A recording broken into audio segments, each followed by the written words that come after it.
What up, guys? Coach Vassar. Thank you for joining me with OTF Audio Daily Beats. As always, if you're new, appreciate you tuning in. Listen to me talk about these workouts. If you find value in them, information is in the description to support me. Just give me a coffee every once in a while. Appreciate it. We're talking about Sunday, November 9th. This will also repeat on Wednesday, the 26th. It's a pure power day across the board for all three stations. 2G is done as a switch template. 3G is done as a traditional 3G class. So, as always, we'll talk about the 2G, talk about the 3G, and then wrap it on up. So we'll see the key concepts for today. You'll hit the treads, floor, rowers twice today. On the treads, first time through, block 1 is a push-base combo. Block 2 is all outs. After each switch, you'll come back and repeat both blocks for a second time. On the rower is a quick 45 all-out row every time you strap in. And on the floor, each block pairs one loaded movement with an explosive version. Strength first, then power. Just dumbbells out for today, and that's going to be about it. So basic flow of class, as always, with a switch. If they start on the treadmill, tread floor, tread floor. And if they start on the rower / floor for the warm-up, they'll do floor, tread. All right. There is a 2-minute transition to switch the room each time, so just be aware of that.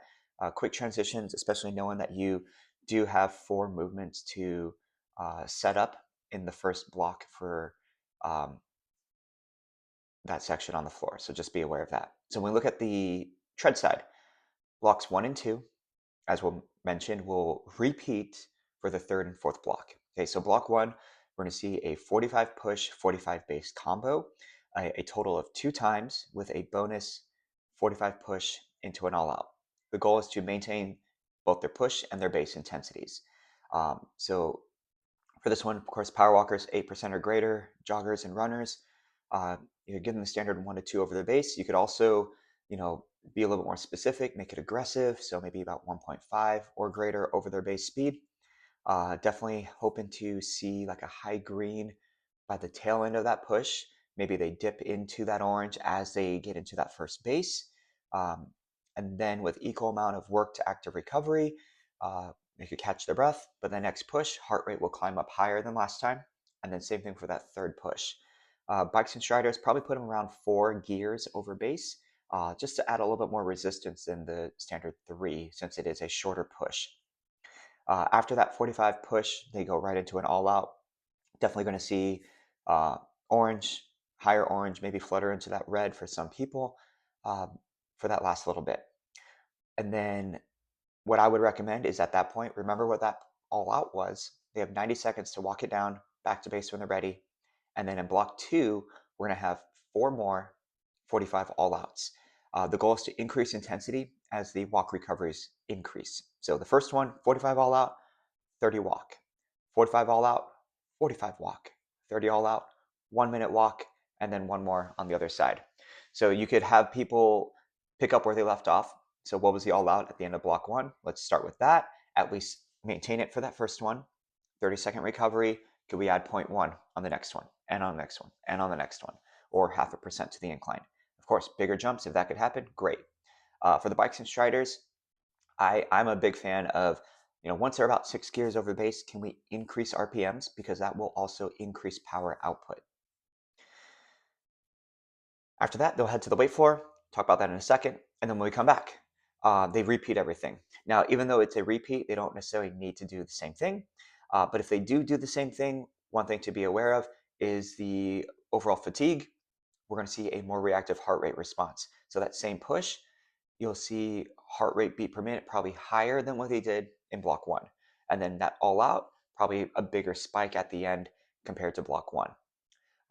In the second block of the group here, when they do the all outs and walks, of course, peaks and valleys, but that valley might not dip as low and that peak may be higher. So something just to call out for people who are wondering what's going on, why is my heart rate, more elevated than before?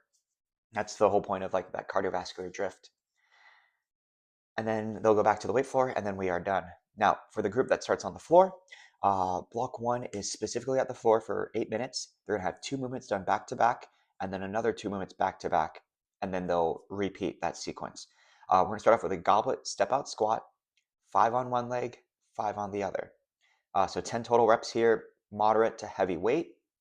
And then that pairs into a dynamic version of that, the lateral hop squat with floor tap. So they'll start with their feet close. As they hop one foot out, the opposite hand will drop down. So if my right foot goes out, my left hand goes down, pop up, and then the other side. So a body weight step out squat with power, like 2 counts down, 1 explosive count up, is a good alternative for people who need lower impact options for that. After that, they go into a bicep curl to shoulder press. So they'll curl the weight, rotate slightly, press overhead, and then all the way back down. They'll hit that for 5 reps, and then they'll go into the neutral grip push press with rotation. So from that rack position, they dip, they punch, they drive, whichever direction they rotate towards. So I turn to my left, right hand will punch up, and make sure that back foot pivots with them so the hips could rotate, because the power does come from the hips more so than the arms. That one they'll alternate. So 1, 2 for a total of 10. And then they go back through it again. Of course, if that rotation is a problem for people, maybe their lower back, their knee, their hips, then they could just do a regular alternating push press, just take out the rotation. When the treads hit their second all out of the second block, and they go into that 45-second walk recovery, that's your heads up to end the block for the weight floor and bring them on over to the rowers. And here they're actually going to be timed up with the rowers for this part. Or with the treadmill. So they'll do a 45 all out. They'll do a 1-minute recovery when the treads do their 1-minute walk recovery, and then they'll do it again. And the goal here is to match or beat watts on the second all out attempt. So 45 all out row, use your stored programs, check and remember average watts. Then it says 1-minute recovery row. I am kind of not a fan of having that set up. I would rather see a rack and rest, but if you want to do it like how the template says, get them to use that stored program. As soon as they hit that 45-second mark, have them, as they come in, tap new interval, and then just kind of keep rowing nice and easy. And then as they're catching their breath, look at the information of the previous row attempt, and it'll have the average watts listed as the second to last number. So then they have their goal there. When they go back to stored programs and they hit use, 45-second all out again, every time they drive back, that average watts number should be in their head, and they want to try to be at that or higher on every stroke. And that will increase their average, or at least maintain it. Okay. Of course, with that 1-minute recovery row, when they restart their screen, that 1-minute effort will now be that previous metric that they'll be seeing on that screen. So that's why I'm not quite a fan of having them do that 1-minute recovery row, just because they might look at that and be like, oh, like my average watts was only 10. Well, I could beat that, when maybe it was closer to like 150 or 200. After that block, they'll head to the treads. Treads will head to the floor, yada, yada, yada. The second floor block, we're going to see dumbbell reverse lunges, 5 on one leg, 5 on the other, and then reverse lunge floor tap to a single leg hop. So this is like a combination of a dynamic warm-up movement with plyometrics. So whichever foot steps back, my right foot goes back, my right hand goes down. I'm going to drive off that left leg to pull my right knee up and hop explosively off that left leg. A good alternative is, of course, take it to a knee drive instead of that hop so the foot stays on the ground. Just like with the reverse lunge, you'll do 5 on one leg, 5 on the other. Now, I'm going a little off script on this. What I personally would do in a situation like this to kind of help with that force potentiation is do the movements on the left side, then do it on the right side. So you pre-fatigue that left leg with that reverse lunge, drop the weight, and then do 5 more with that explosive single leg hop, then do the other side. That's just me being my own like little critique for this, but doing as the template says, do the left right with weight, then do the left right body weight. And then we go into the single arm high pull, and then single arm high pull with power. So similar to a workout earlier in the month where we kind of combined the high pull and the hip hinge swing into the high pull with power, we want to try to make sure those mechanics kind of blend here. So with that single arm high pull, elbow comes up and slightly back. And then we want forearms basically parallel to the ground. A lot of times people will do that high pull of power and then they'll rotate upward. We want to see that right here, back down. So when they do that slow and controlled motion, no movement through the torso, hit 5 and 5, and then we hinge and pop and explode up, 5 and 5. They'll rest, and then they head back to the rower, and it is a repeat of that previous row block timed up with the treads. So 45, 1 minute, 45, and then they are done. Once again, be aware that you only have 2 minutes to switch the room every time for that. So very quick. Okay, now when we look at the 3G, we're going to see this is actually a switch template, but not in the traditional way. So it's been a very, very long time since they've done this. So if you will read this template left to right and then top down. If I were to start on the treadmills, what I'm going to see is I have a tread block, row block, tread block. Then we rotate the room. Now I'm going to do a row block, tread block, row block.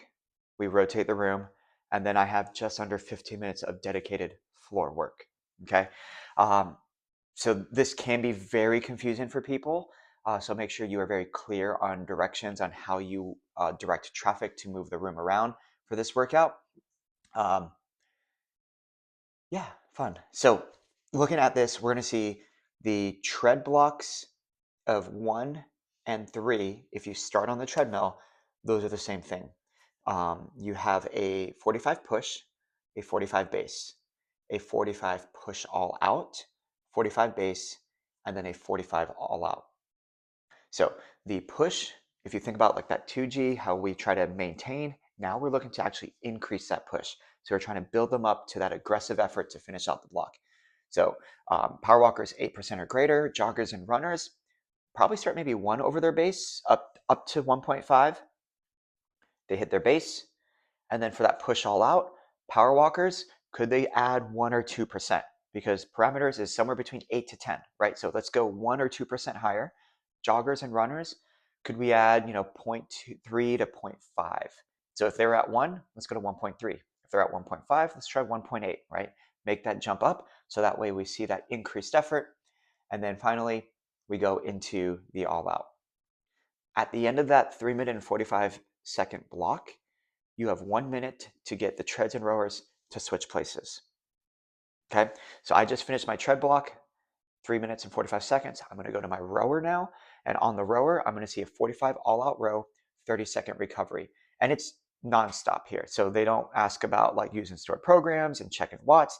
It's just maintain the all out row intensity. So they're going to row for 5 minutes and 15 seconds nonstop, 45 all out, 30 recovery row, 45 all out, 45 recovery row, 45 all out, 1 minute recovery, and then one more 45 all out. So just like in the 2G, you're going to see 4 all outs there. And then they go back to the treads, and it's a repeat of that previous block. So push, base, push all out, base, all out. And then that ends the treadmill group. When we rotate the room, we have 2.5 minutes to get people to move to the next station. So now I'm on the rower. My row block first is just like the tread block. So push row, push all out, base row, all out row. I like to keep it simple and use stroke rate as a metric for a majority of people. So for this push row, let's go like around 26 to 28 strokes per minute. For their base row, scale it back. Let's go around 24 strokes per minute. And then push all out. Let's go 1 or 2 strokes higher than what they did in their push. Base row back to their base stroke rate. And then for the all out, 28 plus. Okay. If you want to use split time, if people have that technique down, push row is going to be about 3 to 5 seconds under their base split time. So like if they have a 2-minute base split time, push is going to be around 155. And then they go back to their 2-minute split time. For the push all out, it's about 1 to 2 seconds under their push. So if they're at 155 for their push, aim for like a 154, 153, back to their 2-minute. And then for the all out, it's like 10 seconds plus, so 150 or less. Of course, you could have bigger gaps in those depending on the amount of work people want to do. Now, I finished the row block. Now I go back up to the treadmills, and now I'm going to do that tread block that I did on the rower earlier. So all out recoveries. So 45 all out on the tread, 30 recovery, 45 recovery, 1 minute, all that jazz. After that, I go back to the rower and finish on the row. And then this is just a repeat of the first row block. And then finally for the weight floor, it's a combination of all the load and explodes minus one of them. So we're going to see step out squat to the lateral hop floor tap, bicep curl shoulder press into push press, and then reverse lunge to reverse lunge floor tap single leg hop. You're going to do both movements back to back, rest for 2 rounds. Then you move to the next sequence. 2 rounds, next sequence. And then for the bonus, they'll do all 6 as one big block. And then they'll finish up with the push press with rotation as their finisher. Now, I kind of talked in the perspective of someone who started on the treadmill. Let's say you started on the rower for the 3G. So for the rower, I'll start on the row. I'll do that first push, base, push, row. Then I'll go onto the treadmill, do 4 all outs on the treadmill, come back to the rower, do that push, base, all out. Then I'm going to go to the weight floor for 14 minutes. Then I go to the treadmill, do the just under 4-minute block on the tread, do the all out stuff on the rowers, and then go back to the treads and do the block there. Okay. And then for people who start on the weight floor, they'll start on the weight floor for 14 minutes. Then they go up to the treadmills. They'll do tread, row, tread. Then they rotate to the rowers, row, tread, row. Okay. Like I said, this is a switch template format that we have not seen in a long time. So if you have never coached this, definitely kind of game plan, strategize ahead of time, and kind of visualize how the room will flow for this, knowing that you only have 1 minute to switch the 2 groups. And then to rotate the entire room, you only have 2.5 minutes as well. So you don't get 3 minutes, you get a shorter amount of time. This is one where you're going to be really crunched on time. So definitely prioritize urgency in the lobby, in the warm-up, and when you get them to rotate around. Cool? Cool. All right, so Sunday, November 9th, this will repeat on the 26th, of course, right before the holidays. So you might either have super packed classes or you might not have anyone there and you might have to cancel. Hopefully that's not the case. If you hype it up, bring the energy for this, they'll show up. Other than that, coach it down.